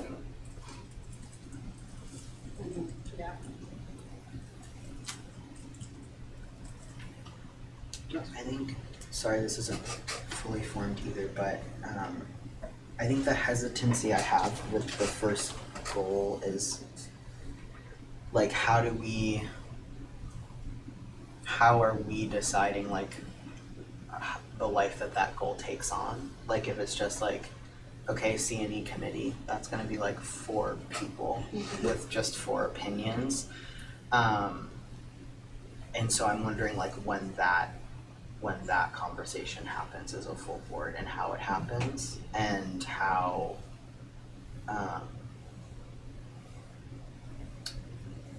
like where I think people are gonna want like answers, like we don't have answers, but also like I don't think we would agree on the answers as 13 people. So then like what are the options we're talking about when we talk about our capital reserves? I think that it would take us several months to get to a place where we are comfortable naming a short list, you know? So I think I'm jumping ahead to kind of like the nuts and bolts of like how would this all play out. And yeah, just wanting to make sure that like we're setting a goal that we're up for accomplishing as a group. Can I ask, in the interest of time, we're spending a lot of time on one, and we really haven't talked about 2 or 3, and I know you only had 35 minutes allocated for this, so should we maybe table that one and talk more about 2 and 3 and circle back to it, or something like that? People have concerns about 2 or 3 or suggestions for language changes or? Well, the one that I would point out is ACSD board will establish specific, and it's a choice between establish or approve. And my mind immediately jumps to approve rather than establish, because I would rather trust the professionals, the academic professionals, as to which of the targets they think are most indicative of student progress in these areas, rather than us saying we want this one. So that's just my feeling on it. And Steve, just from a procedural point, would substitute in there the word like ensure that these goals are there, so that we're not tied up in, did the board approve this one? Oh, we've got this one we want to have. Oh, we can't do that until the board approves it. You know what I'm saying? Like that. I don't think that's really what you're meaning. But if what you're saying is that ensure that student goals, are the things that are guiding the district. district. Exactly. Yeah, No, I like that. Maybe is a concept that works for both. Can you say it again, Wendy? What was the word change? Ensure was the word that I gave. Exactly what's around it is, that's more the concept that the board is ensuring that appropriate student targets are in place and are, followed up, so that accountability for those goals is transparent and regularly provided to the public. I was going to suggest use. The board will use specific measurable targets, and then it's not so much about the board deciding what those targets are, as being clear that they exist and what they are, and that the board is going to rely on them in collaboration and at the guidance of administrative leadership about that. But what would you use them to do? To track student academic progress and wellness, and incorporate the presentation review of student outcome data into its annual work plan. I think we're tracking the student progress. I'm just reading from the. Well, I'm thinking that we're the ones using them, so for sure. Right. So that's what I'm trying to distill. If you're using them to create policy, right, that's a different thing. So that's what I'm trying to. But aren't we trying to get to a place where we are more regularly meeting these DQS? At least annually, the board monitors student academic progress and wellness. Right. And then the rubric under that, as I remember reading it a couple weeks ago, really got into like the depth of the monitoring, as far, not like the action of monitoring, but like the depth of understanding that comes from the activity. So it's not about just checking a box, yep, we've received an annual presentation, but that there's some more meat around that bone as far as how the board understands what the academic progress and wellness looks like. That was my interpretation of the rubric. So I just thought instead of establish or approve specific measurable targets, we could use them as they are brought to us. But the goal for us is to be using that so that we're understanding and tracking what progress and wellness looks like in the district, which I think we're already doing. But we have to do it to maybe a deeper degree, I guess, in order for more of us to feel like we're meeting that DQS standard. I would want you to use them to create appropriate policy as needed to support student success, just as a placeholder. If you didn't do that this year, maybe next year, but For example, we have a retention policy that's quite out of date, that, you know, is something that, you know, is a clear policy goal. There are other policy pieces that would come behind, Ellen, I think, some of the work that the administration is doing, which this administration is doing, but is currently not backed by board policy, with the exception of the equity policy to a degree, but you kind of have to look for it. So I think there are some policy pieces that would be actions that only the board could take out of that if there's some way to tie that together, I think would be helpful. Sure, I just don't want to lose sight of the fact that we're also meant to be, I think, understanding how we are on track with our strategic plan goals. Yeah. And so it's, as long as it's not just narrowly, I mean, we could add to the end, we'll incorporate the presentation and review of student outcome data into its annual work plan and use an understanding of student academic progress and wellness to inform policy decisions. Just tack that on. Something like that down. No, I'm not writing this. No, down. that's fine. I'm gonna take it from the transcript. I like that change. I was gonna say that I like this goal. I think we all love this goal. We all liked this goal because we all care about student academic progress. But when I was reading it earlier, just now, I was thinking, as written, a lot of it is actually not work that we would be doing, right, for better or worse. Like, it's exactly. like our goal is that we'll make you guys do a lot of work for us. Thanks. We're already doing it. Yeah. Could you just tack on the words, its annual work plan and policy creation? Would that satisfy your?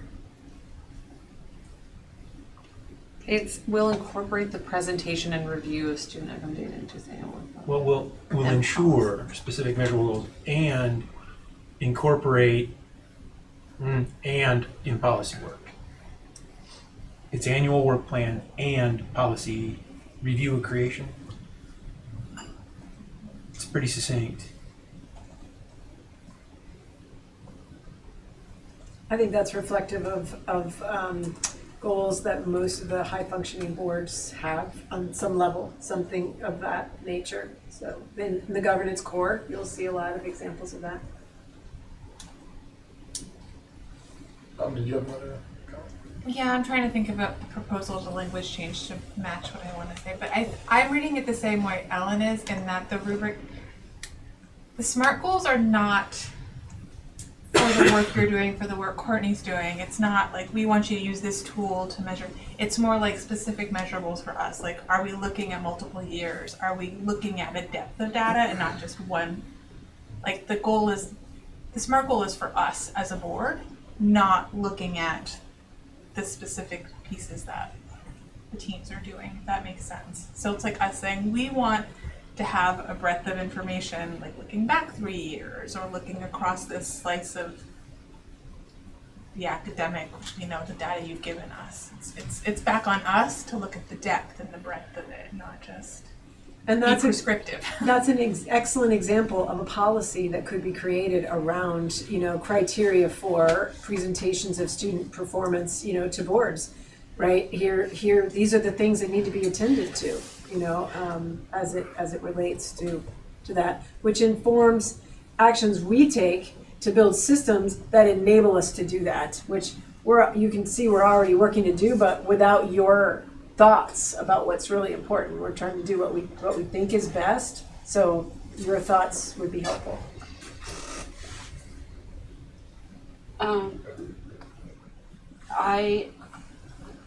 My recollection is that one of the reasons this goal got written like this in here is because we, in our evaluation, rated ourselves poorly on one of these strategic plan goals, and I forget which one it was, but it specifically, I think the reason a lot of people rated it lowly is because the rubric said something about multiple grade levels or across the curriculum, or there's something, like there was a sense that we have done this to some extent for elementary grades, but not middle and high school. Yeah. And so I wonder if adding language in here about the specific measurable targets across grade levels would help us meet the goal next year. Speaking to also what you were saying, Ellen, that like part of our, for both of you, that part of our goal here is to do better on that rubric criteria.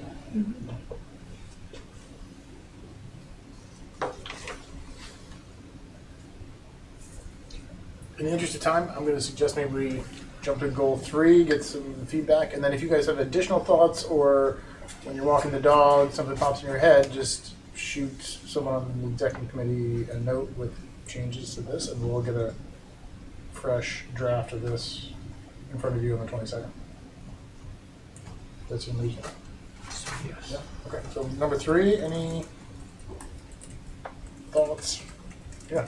I missed the discussion last week, so I'm curious if blending, if an example of a blended learning community would include mums, where 6th graders were moved into mums. And I'm just thinking about public comment that we had a few weeks ago, and then my read of the minutes from last week about wanting to give some breathing space to communities in great transition before necessarily going deep into like how's it playing out. And it seems to me like, I don't know if there was discussion of a particular threshold of time, but the middle school is a community that went through a big transition as a result of a board decision that blended community. Anyway, I would like this to be expansive to more than maybe just the elementary schools that have experienced a merging of sorts, and to include an opportunity to also understand more about, you know, what's happening at mums and how that board action and subsequent board actions have supported that community or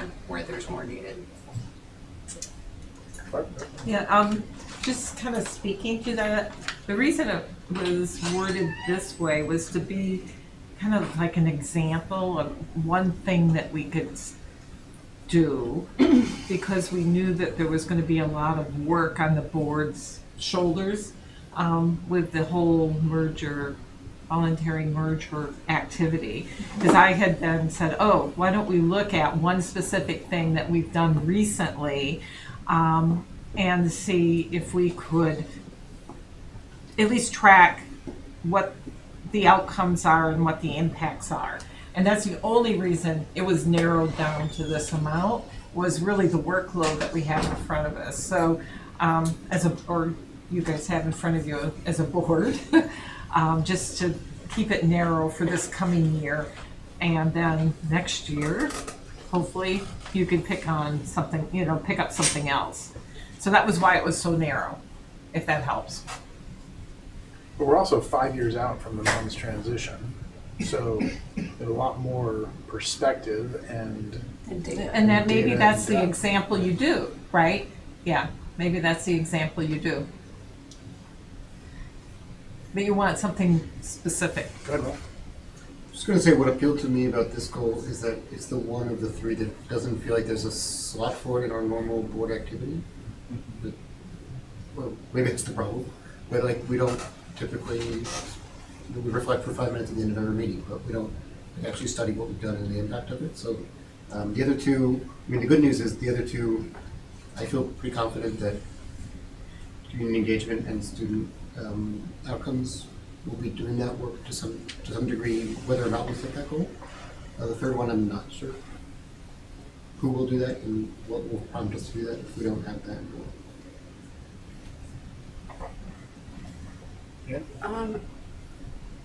I, building on that suggestion that mums could be the thing, just want to highlight that when I read this goal, to me it sounds like part of what we're doing is developing a timeline and a methodology that could then still also be used to evaluate the other 2 mergers. Right. It should be down the road when we have more data. So Exactly. maybe mums does make sense as a one to start with a framework of. I would also say I don't think we need to specify schools. Yeah. I think that actually is, I hear you, Barb, but I think that if the idea behind this is not to engage in the assessment or the evaluation, whatever, I know that triggers a lot of research brains, but like, if this is just building out the way we're gonna do it, I don't think we're expecting different outcomes from any of our community, our schools, right? Or like, I don't think that we have different measures of success by school building. Like we expect this for this merger versus this for this merger. So it feels like what we could focus on is how do we want to really understand the impacts of these kinds of decisions. And then that should be able to be fairly easily tailored to a particular example. I think, Ellen, you might be onto something. Yeah. I would disagree with you that we didn't have different goals. If you think about Ripton's move into Salisbury, that was predominantly related to having students in Ripton have greater opportunity by enabling them to be in classes with more classmates, right? You know, if I'm shortcutting that whole discussion into one sentence, whereas thinking about having Salisbury and Bridport learn together was really about a way to establish accelerated growth for a majority of students. So what's interesting about that is that, Ellen, to your point, if we're developing a methodology, I think there are a lot of ways that this district attempts to provide additional opportunity to students. Where are we doing that well that are related to board decisions? For example, flexible pathways. You've added FTEs into the high school relative to flexible pathways. How is that going? What does that look like? What do the students think of that? You know, what is the financial impact of that? How is that impact on the rest of the high school community? You know, based on the way in which those students have taken that. When you provide an opportunity, then there are lots of intended and unintended, you know, reactions that happen from that. So we could possibly put a set of pieces in there that actually might be related to each other. You just made me think that way, Ellen, which might be of interest to the board to determine at the later date, maybe. I would push back a little bit and say that we never go back and review our major decisions. We have spent an amount of time talking about the implementation of IB, which I think is even bigger than the 3 that we're talking about. So we do, maybe we don't do it as systematically as some people would like, but we don't make decisions and forget about them. I mean, we do go back and look at what's happening. So to say that we don't ever do that, I think it's a little unfair. So we do it, maybe we need to systematize it or make it more a formal, but to say that we don't do it, I think is unfair. So. I don't disagree with you, Steve. I think that's a great point. I guess the way I'm thinking about this, which is perhaps purely in my own mind, is expecting that we have future versions of similar decisions coming for us. How do we learn from how that's played out in the past to do it as well as possible? Okay, so I'm going to try and wrap up in the next couple of minutes. So last comments. I was gonna suggest that maybe this goal should be, maybe this is too broad, but something like the ACSD board will develop a timeline and methodology for formal review of its decisions, which could be like perhaps something that the outcomes committee did annually, like let's review the major decisions, and when we're thinking about what data we want presented to us, and use those decisions that happened X years ago to inform what we want to be reported out to us in the coming year. I don't know if that's too broad.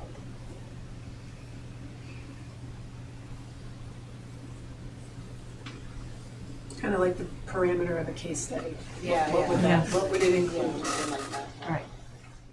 Yes. Sorry, I'm so bad at these kinds of discussions. I'm like, what are we talking about? I'm a big fan of goal 3, and I think I'm not a wordsmith person, but I think like the spirit of it, I think, is so that we have like, there's like accountability in the terms of looking back and gathering information. There's tons of room for engagement of communities, of caregivers, of students, of staff, and that like it's a real thing. Like we're going to have to make more decisions like the ones we've made, including mums, right?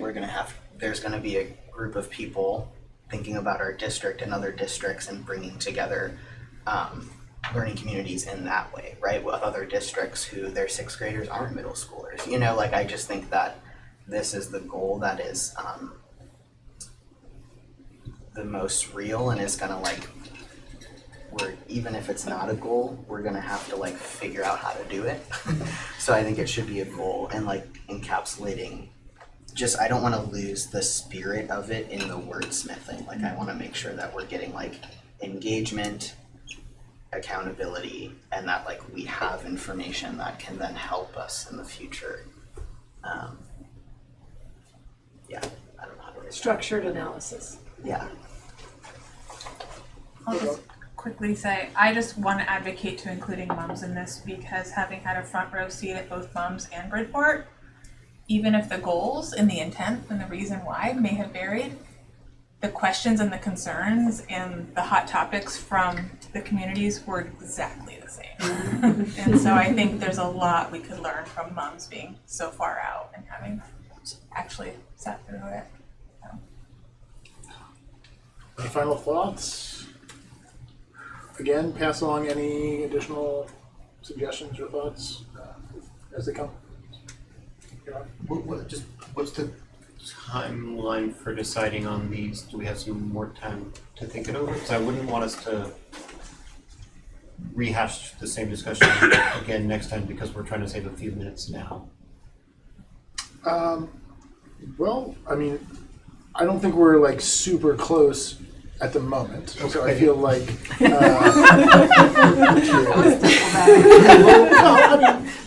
Correct me if I'm wrong. So you guys think we're like right across the finish line, but I think like a little bit of offline, work, bringing it back to you on the 22nd. I think like the goal would be to agree on the 22nd, and we will probably have a little bit more discussion on the 22nd. And if you guys are comfortable, we will vote on the goals. I would prefer not to go into July or July recess. I'm using recess in quotes. Without goals in place, I think they should be established before that. So, Okay. That's my opinion. Next up on the agenda is the CESA board appointments.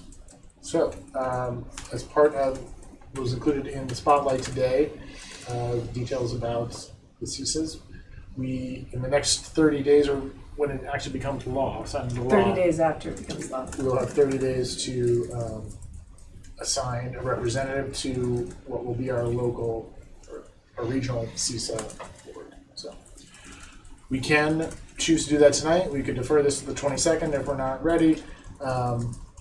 But early indications are that many boards are deciding to appoint their superintendents as their representative, at least initially.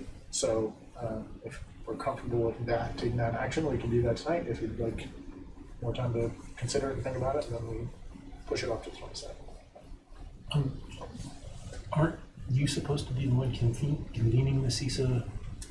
Our CESA includes Champlain Valley School District as well as Mansfield. Okay, so Adam Bunting will convene that. I think the reason that the discussion is more that superintendents are at least a good start is because they're really operational, right? It's really like, okay, what services, what operations might we pool together, so that we're having that, which is a lot more difficult for boards to be able to attend to. So I think that's why the discussion is headed in that direction, at least for the moment. And this is something that we can change in the future too. If it becomes apparent that, actually we do need board representation in there, Then I move that we appoint Wendy Baker to be our CESA representative for the ACSD. Any discussion or questions about the action and the motion? I do have a question or maybe a topic for discussion. I guess I don't really know. This is obviously new for everybody, but what would we be missing by not having board representation in that room? I wonder, Wendy, first of all, if you have any ideas about that. Like what yes, the operational stuff we would have to ask you anyway. But what are the other things that won't be in the room if you're the only representative? I think the challenge we will all have is bringing back the conversation to our boards to say, because it would be new for everybody to think about sharing a service, For example, if we were to all get together and say, let's have a benefits person housed at CESA that can help everybody through open enrollment, right? All employees in all districts through open enrollment, through a process that is yet to be defined. We all do that. We're a part of an FTE right now. So I'm just making that up as an example. I would have to then come back and say, well, here's the thinking, right? And that's way different thinking from any kind of thinking that probably has been done before. So the change management would rest on my shoulders to be able to bring it back to say, here's the thinking and the discussion, and I think that's probably, there wouldn't be anybody else. I don't see getting out of going myself, like I think probably I'm gonna end up needing to go because it has such an operational focus. And they're open meetings, so board members certainly can come. It would just be a matter of like who's the voting member at that time, which is easily changed. So I would say that would be the missing part. And I would ask the counter question, if we don't appoint the superintendent, what would we be missing? Because a board member able to talk about operations is going to be a difficult person to find. Other questions or discussion about the motion on the floor?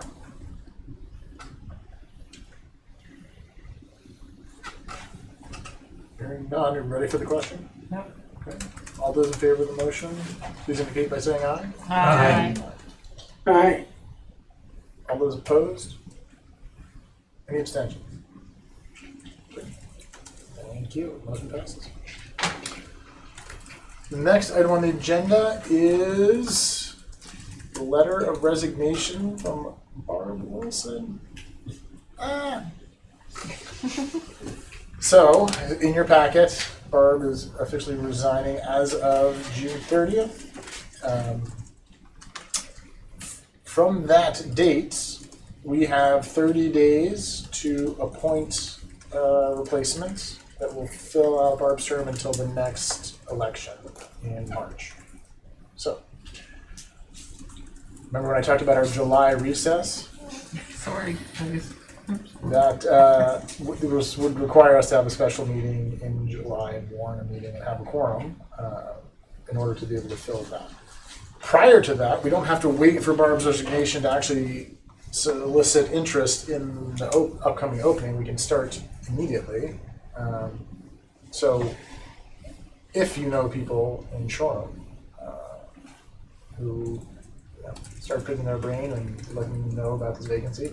The vacancy is only for the remainder of this year through March. So if someone just wanted to be an interim school board member, try it out. Like, it's a great opportunity, and then they don't have to run in March if they want to. So that's not good. So that's the two asks are to reach out to people in Shoreham that you know, and then also I wanted to just do a quick straw poll of people's availability in July. Probably towards the third week of July would be I would start looking. July 20th, the week of July 20th. Correct. Yeah.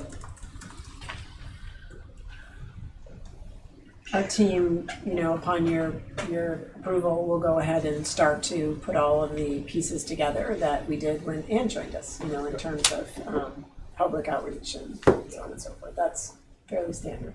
And then I also wanted to ask Ann, if there was a particular communication that spawned your application to the board. It was word of mouth. Just straight word of for mouth. me. Okay. Literally a neighbor. It's like at pickup. It's like, hey. Okay. All right. But also, I know a lot of people saw the school, like the Mary. I know at least one of the other people I was talking to saw it in the Mary Hogan newsletter, school newsletter. So I think that reached some people. Okay. Mary Hogan, but yeah. I was just gonna say, there time's a ticking to get out that last short newsletter. So. I also wonder if Well, do you want us focusing on scheduling right now, Jason? Yeah, I had a let's process pull question. up your calendars, just, because if there's, I'm gonna suggest that we start with that Monday in July, so Monday, July 20th. Is there thumbs up, thumbs down, if we can get 7-ish people? Jamie and Laura, feel free to chime in here if you guys are available Monday, July 20th. And this would be a special meeting. We would warn them for this one thing. We would hear from, hopefully get feedback from people and get their written letters of interest prior to that, and then just have a meeting where we just ask them questions and give them an opportunity to speak, and then vote on their appointment. Assuming that this is a in-person meeting, not a virtual one? It can be mostly virtual. I think we got to be flexible in July. Yeah, I could join virtually. Yeah, that's fine. Yeah. Our summer plans are still fluid at this point, so Okay. whatever works. So maybe from where, okay. Same for me. Okay. Would you do it at 6? Oh, we could be flexible on the time, but I was thinking 6 p.m. because that's the normal time. But yeah. Drew, does that work for you? Okay, that's fantastic. All right, so let's pencil that in then, if you don't mind. July 20th at 6 p.m. And we'll get pieces moving to get people in there. If we don't actually have anyone to express interest, then the seat remains vacant until the election. So we'd rather not. So there's a deadline after that 30th, and then it's no one in October can say. Okay, got it. I also, just to say it out loud for the public meeting, but also just as a refresher for me and anybody else who needs it, should interested parties email the full board? Should they email the executive committee? Is there like a preferred or required method by which people indicate their interest, or can they just come? Is it sort of all avenues work? All avenues are fine. It's better if they can write a letter of interest ahead of time, and then that gets to the full board. Mm-hmm. We would put all the letters of interest that we receive prior to warning a board meeting as part of the board materials. So that would be the preferred way to do it, but someone could just show up and speak to the board, and they don't have to prep anything ahead of time. Yeah.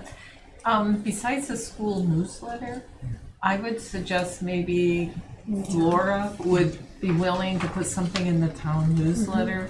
It would get much larger audience. We'll connect with her about that. Yeah. Again, word of mouth though. And people aren't returning my phone calls for some reason. They know what you're asking. Yes. This is just a point. Will you make sure it says that it's not quite 1-year term, like until whenever? Because I think that was a typo, and that might have turned a lot of people off. When the announcement when I applied, it said it was a 3-year term. Oh, okay. So it was actually a surprise to me. Yeah. That it wasn't. And I'm sure there are people who are like, maybe would have considered it. Oh, If they knew that's it good feedback. wasn't. Yeah. Okay, anything else or any other questions about that? Thank you for your flexibility, very much appreciated. Next item on the agenda is communications engagement summer newsletter updates. Great. So I actually have a question for the group because I thought I would have well, first, thank you to all committee chairs for getting me your blurbs for the newsletter. This is the newsletter that comes from the board to the entire district. The second half of the newsletter will be those updates. The first half is going to be a note from Steve Cash. His note is not ready yet, so I can't share it with you tonight for feedback. So there's a world in which after this meeting I can share with you all the blurbs from committees. You can have 2 days to give feedback on that. In the meantime, Steve will give his letter to Emily Blistine, and she will take the 2 halves and put them together and put them out, which means that folks wouldn't have the opportunity to give feedback on Steve's letter.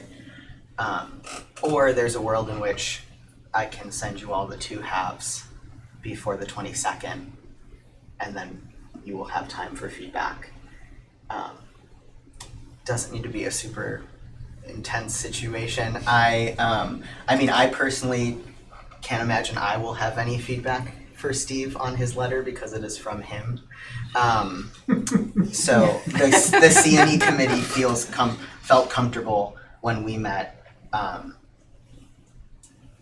Doing the first option so that the update gets out sooner rather than later.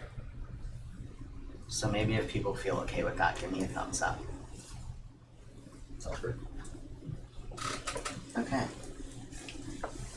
Great. We'll go with that, and if it doesn't feel right, just email me after, and we can push it till the end of the month. Okay. And what was an awesome resource for me when I wrote anything was Emily and Mary Heather. Okay. And Mary. both of them, they, made what I said turn into something very much more eloquent. No matter what, Emily's gonna do her magic. Yeah, so exactly, it will be lovely. exactly. Yeah. Okay, great. Well, if all things go smoothly, that will be pushed out by the end of the week. Probably for the end of school, I will send out a legislative session, just message, just sort of, here's where we are, here's where we're not, that kind of thing. Waiting to get a little bit more time to make sure that we're not, we are going to have a signature here and, but you'll probably see that next week, I would say. Next item on the agenda is our second public comment period. There's still no public in the room. Anybody on Zoom with a Zoom hand up? Nope. Okay. Hugh wants to jump in, probably not. Okay. The next item on the agenda is an executive session for 1 VSA 13A2 to discuss facilities agreements. Do you have a motion? I'd be happy to make it if you. Go for it. I move that we enter executive session. Does it say specifically? It's not, doesn't it require a Well, no, but facilities agreement is It will be, it's Ripton Elementary School, Okay. transfer that we'll be discussing. Okay. I move that we enter executive session for the purpose of discussing the Ripton agreement under Title I, Section 313A2 of Vermont statutes. Inviting that. Okay. Matt and inviting Matt and Wendy to join us.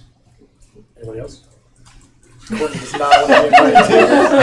They're ready to leave. Yeah, we're ready. I think they're okay. Any questions about the motion? I think only a minute. All right. All those in favor of the motion on the floor, please indicate by saying aye. Aye. Any opposed? Aye.